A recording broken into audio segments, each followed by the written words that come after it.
What would you do if you saw someone in desperate need of help, but society ignored them? Imagine the unthinkable happening, and the one person everyone overlooked is the one who saves a life. The streets were alive with movement, people rushing in every direction, too caught up in their own lives to notice the small figure sitting near the subway entrance.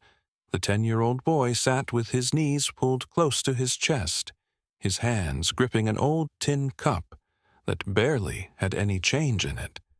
His clothes were tattered, his face smudged with dust from the city's unforgiving streets. People walked past him as if he didn't exist, their gazes sliding away, refusing to acknowledge him. For most of his life, he'd been invisible to the world. No one asked for his name, no one wondered about his story. He had learned to accept it, learned that hoping for kindness was a waste of time. But today, fate had a different plan. A few feet away, a well-dressed businessman walked hand in hand with his young daughter. She was around 8 years old, her bright red dress standing out against the dull grays of the subway station. She was laughing, her small hands swinging as she chatted excitedly to her father, her voice full of warmth and innocence. The boy's eyes lingered on the scene, not out of jealousy but curiosity. He had seen people like them before, wealthy, confident, untouched by the struggles of people like him. He didn't hate them. He had long stopped feeling anything about the world that had turned its back on him. The train's arrival sent a gust of wind through the station, and the crowd thickened as people moved toward the platform. The boy remained seated, watching the world move around him, unnoticed, just like always. But then, something changed. The little girl, eager and full of energy, let go of her father's hand and took a step too close to the edge. The yellow warning line blurred beneath her tiny shoes. The train's horn blared, but she didn't realize the danger. The businessman, distracted by a phone call, didn't notice. The people around them, wrapped in their own concerns, kept moving. But the boy saw. His heartbeat quickened. The vibrations of the approaching train rumbled through the platform, the light from its headlights cutting through the tunnel. The girl's foot slipped, her balance wavering, and in that instant, the world seemed to slow. He had a choice. No one had ever helped him. No one had ever seen him. And yet, as he watched the little girl teeter on the edge of the platform, none of that mattered. Because in this moment, he was the only one who could save her. And without hesitation, he moved. The city never slowed down. Cars honked in endless streams. People rushed from one place to another, and the sound of hurried footsteps echoed off the towering buildings. The subway station, buried beneath the weight of the metropolis, was a place where thousands of lives crossed paths every day. Yet, despite the sheer volume of people, there were some who remained unseen, like the 10-year-old black boy who sat near the entrance, curled up on the cold concrete floor. He had no name to the world, no identity beyond the rags he wore. His skin was smudged with dirt, his hair unkempt, and his thin arms wrapped tightly around his frail body to keep the chill away. He had lived most of his life like this, watching as people passed him without a glance, too preoccupied with their own lives to acknowledge his existence. His stomach ached with hunger, but hunger had become a companion rather than a burden. It was the loneliness, the complete invisibility, that hurt the most. Every day he sat in the same spot, holding out a small tin cup, hoping for a few coins. Some days, people tossed spare change in his direction without looking. Other days, they scoffed at him, muttering under their breath about beggars who refused to work. No one ever asked him how he got here, how a child had ended up alone on the streets with nowhere to go. But today was different. A man in a sharp suit walked past him, his polished shoes clicking against the platform floor. His presence commanded attention, tall, broad-shouldered, exuding confidence and wealth. He was a billionaire, one of the most powerful men in the city, though few recognized him in passing. His name was whispered in business circles, his fortune built on ruthless ambition and a sharp mind. At his side, an 8-year-old girl skipped along, her red dress standing out against the gray tones of the subway station. She held on to her father's hand, her other arm wrapped around a stuffed bear, giggling as she swung it playfully. Unlike her father, she took in the world around her with open curiosity, eyes lingering on the boy sitting on the floor. She tugged at her father's sleeve. "Daddy, look!" The billionaire barely spared a glance. He had long since trained himself to ignore such sights. To him, the boy on the ground was just another unfortunate case, another nameless figure among the city's countless forgotten.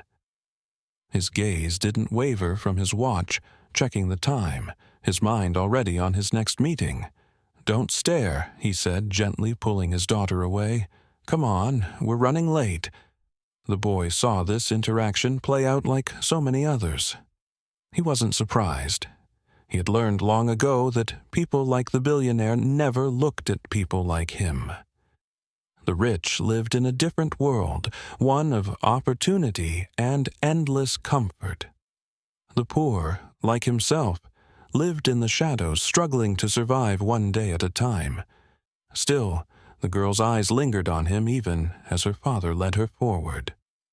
She was young enough to still see the world without filters, without the biases that came with age and wealth.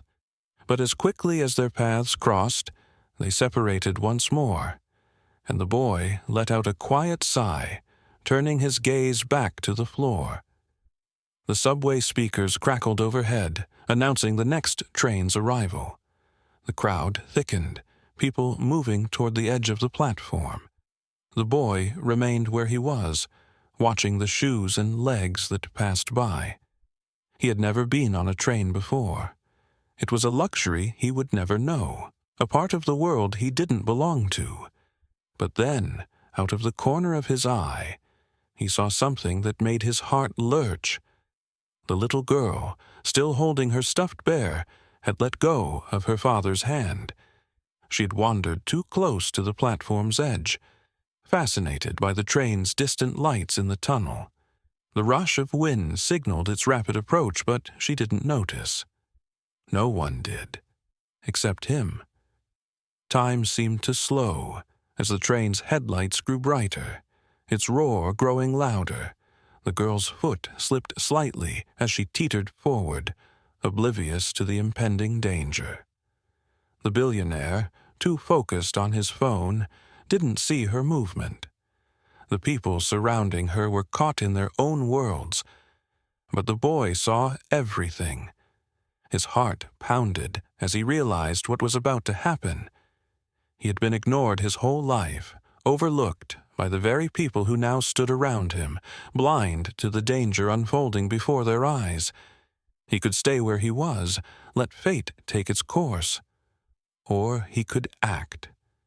And in that split second, he made his choice. With everything he had, he pushed himself off the cold concrete and sprinted toward the girl, his feet barely touching the ground. This time, he wouldn't be invisible. The subway station pulsed with life, a blur of moving bodies, hurried footsteps, and muffled conversations. The air was thick with the metallic hum of the incoming train, the sound of its approach reverberating through the tunnels. Among the sea of people, the billionaire remained oblivious, his eyes fixed on his phone, his grip on his daughter's hand loosening with every distracted step. The little girl, unaware of the world's dangers, had been twirling her stuffed bear in her hands, lost in her own innocent delight. But then she let go. The bear tumbled forward, landing dangerously close to the edge of the platform. Without thinking, she released her father's hand and took a step forward. Then another. Then she slipped. Gasps rippled through the crowd as she lost her balance, her tiny frame tipping over the edge. The world seemed to hold its breath as she fell onto the train tracks, her red dress stark against the dull gray rails. The train's headlights burst from the tunnel like a predator's glare. The subway screeched under the force of its speed, an unstoppable force hurtling toward the helpless child. No one moved. The father's phone clattered to the ground as he turned, his face twisted in horror. His mouth opened, but no sound came out. His limbs locked in place, helplessness swallowing him whole. The onlookers, too, stood frozen. Some raised their hands to their mouths in shock. Others turned away, unable to bear the sight of the inevitable. But one person moved. The beggar boy, sitting mere feet away, had been watching. He had always been watching, studying the world that ignored him, observing the people who rushed past him every day, as if he didn't exist. But now, for the first time, they would see him. His body reacted before his mind could process the danger. With a burst of speed, he launched himself forward, weaving through the stunned bystanders. His feet pounded against the platform as he sprinted toward the tracks, the train's horn blasting through the station. He didn't think. He didn't hesitate. He jumped. The impact of the fall rattled his bones, but he pushed forward, scrambling toward the girl. She lay frozen in terror, her wide eyes reflecting the approaching train. The ground rumbled beneath them. He reached her. Grabbing her small frame, he yanked her into his arms, turning his back to the train. He had seconds, less than that. His muscles screamed as he leaped upward, one arm wrapped around the girl, the other clawing at the edge of the platform. His fingers found purchase. A pair of hands, strong, desperate, gripped his wrists. The station worker, who had finally shaken off the shock, pulled him up with all his strength. The boy's knees scraped against the rough edge as he clung to the girl, refusing to let go. The train thundered past, a rush of wind and steel slicing through the air. The force nearly knocked them back, but the worker held firm, hauling them both onto the safety of the platform. For a moment, there was silence. Then, chaos. The crowd erupted in gasps and murmurs. Some people rushed forward, hands reaching for the girl. Others stood in stunned disbelief, their eyes darting between the trembling billionaire and the barefoot child who had just saved his daughter's life. The father dropped to his knees, his arms wrapping around his daughter as he pulled her close. His face was pale, his breathing ragged. "Oh, my God," he whispered, his voice breaking. "You're okay. You're okay." The girl clung to him, but her tear-filled eyes weren't on him. They were on the boy. The boy, still sitting on the cold tile, felt his chest heaving. His legs ached, his hands stung, but all he could think about was the little girl's heartbeat against his arm just moments ago. She had been seconds from death, but she was alive. He had done that. The realization settled into his bones like a warmth he had never known. The father looked up, his gaze locking onto the boy for the first time. There was something different in his eyes now. Not just shock, but something deeper, something raw. Recognition. The billionaire had walked past the boy hundreds of times before, never sparing him a second glance. But now, in this moment, he saw him, truly saw him. The subway worker helped the boy to his feet, patting his back with a mixture of awe and gratitude. "That was incredible, kid," he said. his voice thick with emotion.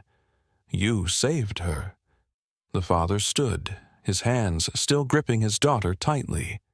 He turned to the boy, words forming but failing to leave his lips. This was a man who had built his life on knowing what to say, how to negotiate, how to command power with nothing but his presence. But now, as he faced the child who had saved his world, he was speechless. Instead, it was the little girl who spoke first. "Thank you," she said softly, stepping forward. The boy met her gaze.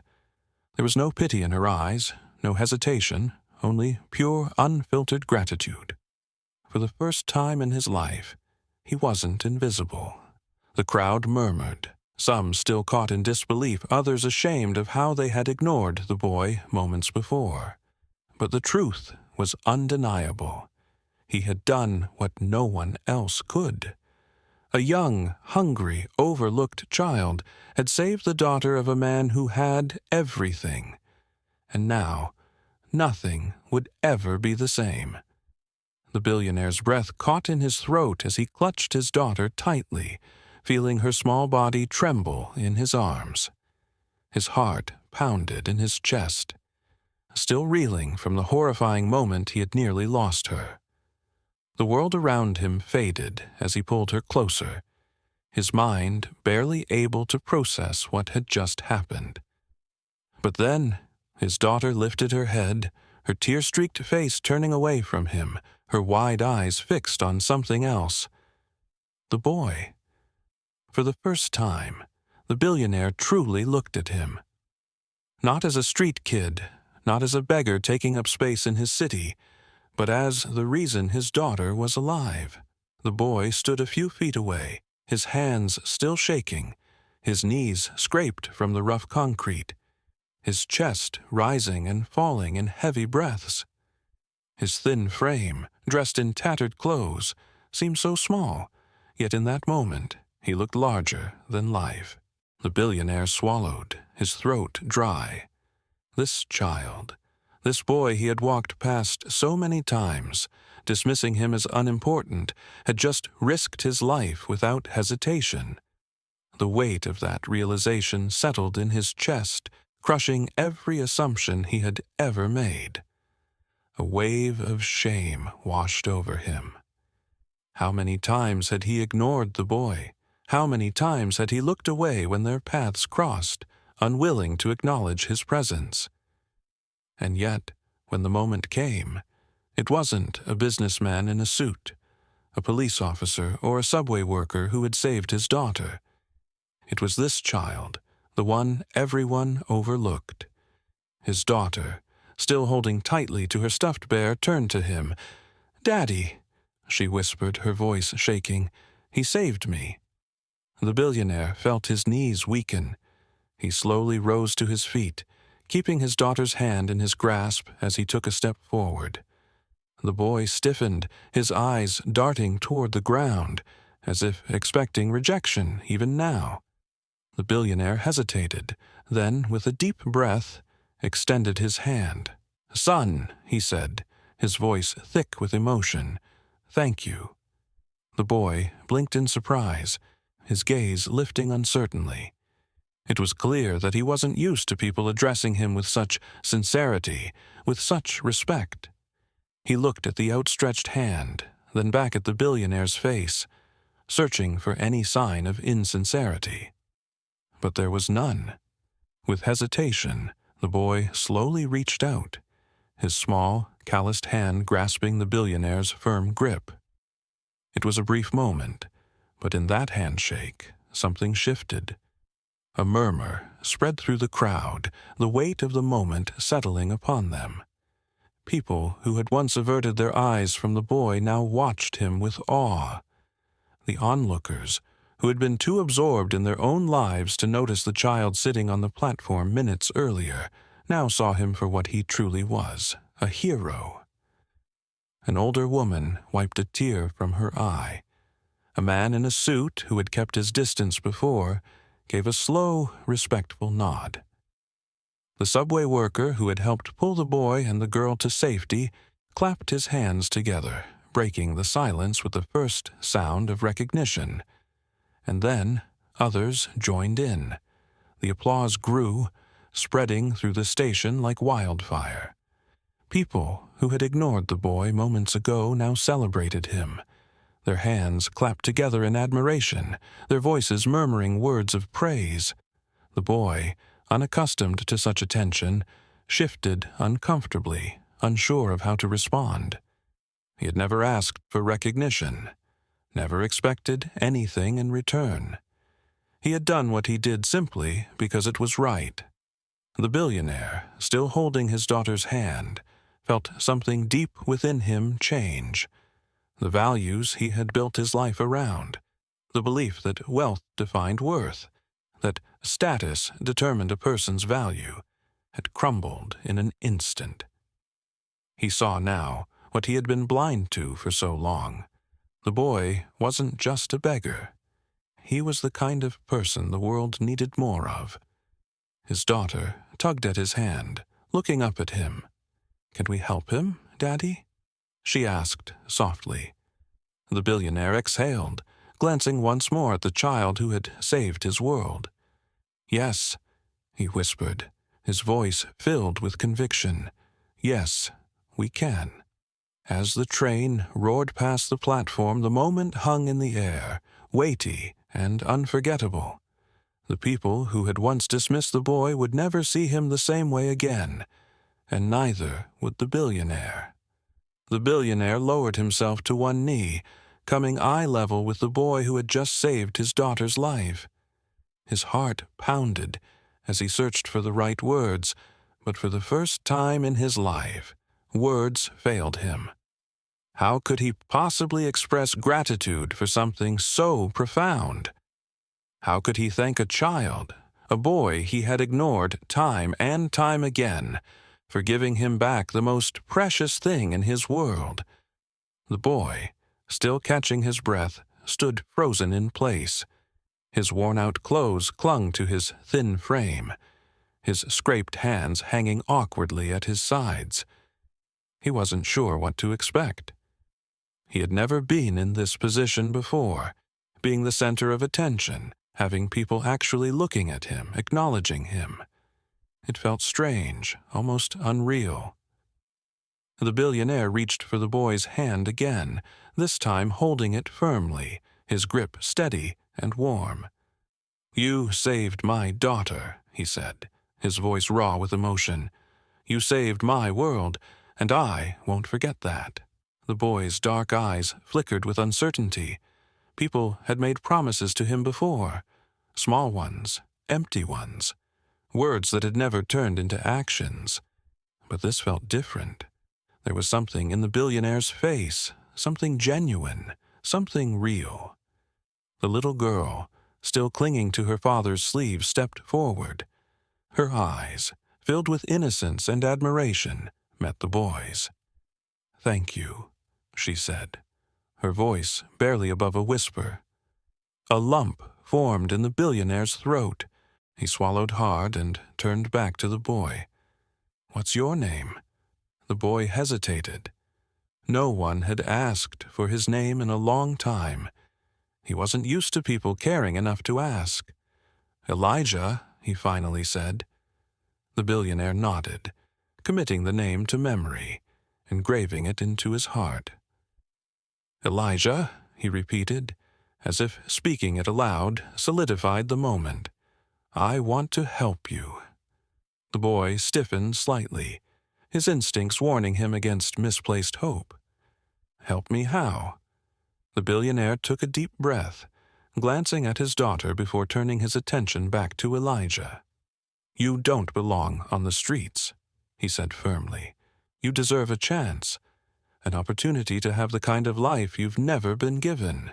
He paused. "I want to make sure you get that chance." Elijah stared at him, his mind racing. People had walked past him every day, some pretending he didn't exist, others offering nothing but disdain. And now, here was this man of wealth and power, offering something no one ever had. A future. The crowd murmured in quiet amazement. Some exchanged glances, realizing just how much had changed in the span of a few minutes. The same people who had ignored Elijah earlier now watched in awe, realizing that this boy, whom they had deemed invisible, was now at the center of something extraordinary. The billionaire straightened, his decision made. "I'm going to get you into school," he said. "A good school. I'll make sure you have everything you need. Food, clothes, a safe place to live." His voice grew stronger with conviction. "You saved my daughter's life. Now, I want to change yours." Elijah opened his mouth, then closed it, unsure of what to say. The weight of those words settled on his small shoulders, a mixture of disbelief and hope washing over him. For so long, his life had been about survival, about making it through the next day, the next meal, the next cold night on the streets. But now, for the first time, he wasn't just surviving.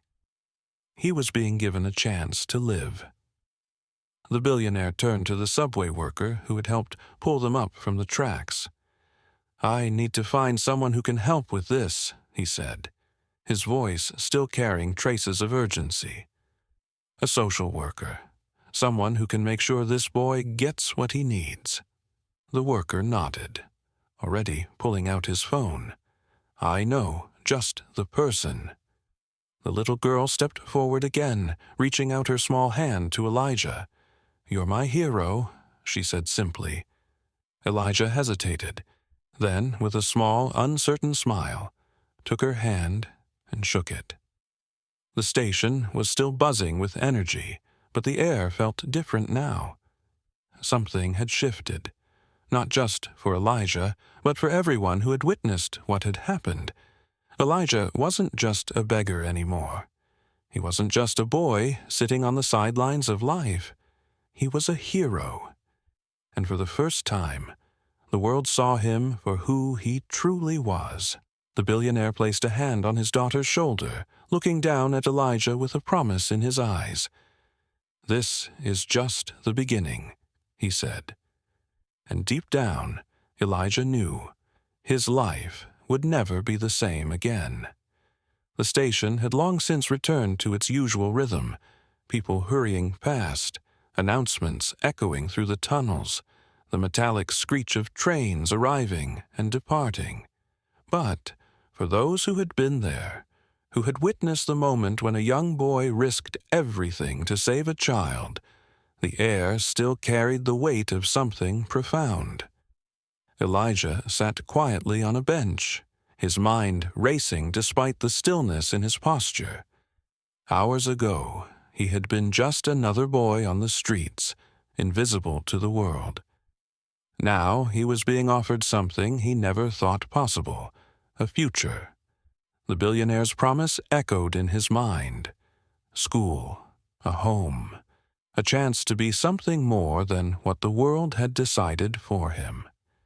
It felt unreal. He watched as the billionaire stood nearby, speaking with someone on the phone, his face serious, his gestures purposeful. It was clear that he was making arrangements, setting things into motion that would change Elijah's life forever. A man who had never looked at him before today was now fighting to make sure he had a future. The little girl, still clutching her stuffed bear, stood beside her father, occasionally glancing at Elijah. She had yet to fully understand the depth of what had happened, but she knew enough.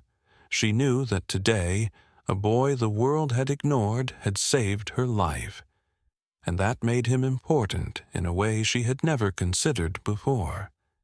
Elijah shifted in his seat, his fingers curling into the fabric of his worn-out shorts. Could he really trust this? Could he believe in the kindness of someone who had once walked past him without a second thought?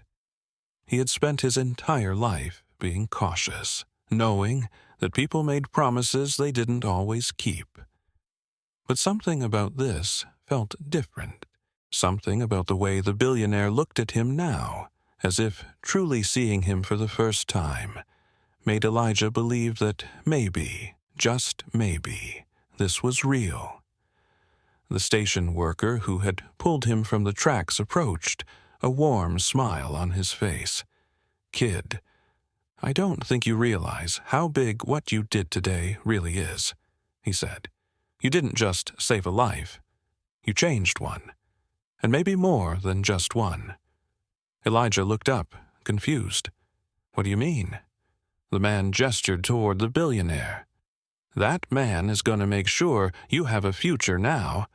But it's not just about you. People saw what happened today. They saw a boy with nothing risk everything for someone who had everything. And that kind of thing, it sticks with people." Elijah glanced around. Some of the people who had been there earlier were still watching him, their expressions softer, their eyes no longer filled with the indifference he was used to. They saw him now. Not as a nameless kid in ragged clothes, but as someone who mattered. The billionaire finished his call and walked back toward Elijah, his expression unreadable. He crouched down so they were eye level. "I just spoke to someone," he said. "A social worker. They're going to help you get into school, make sure you have a place to stay." He hesitated, then added, "If you'll let me, I'd like to help too." Elijah's throat tightened. The words felt too big, too heavy. He didn't know how to respond. He had never been offered kindness like this before.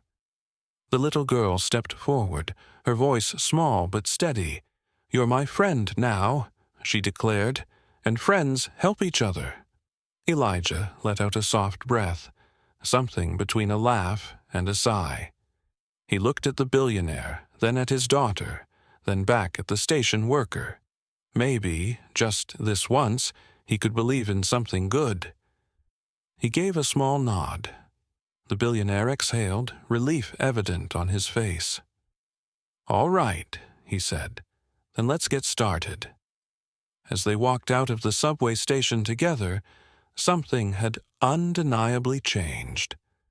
The world had taken notice of a boy they had once ignored. And in return, the boy had proven that heroism wasn't about money, or power, or status. It was about heart. This was more than just a rescue. It was a lesson, a reminder that worth isn't defined by circumstance, but by choice. Elijah had made his choice, and now the world would never forget his name.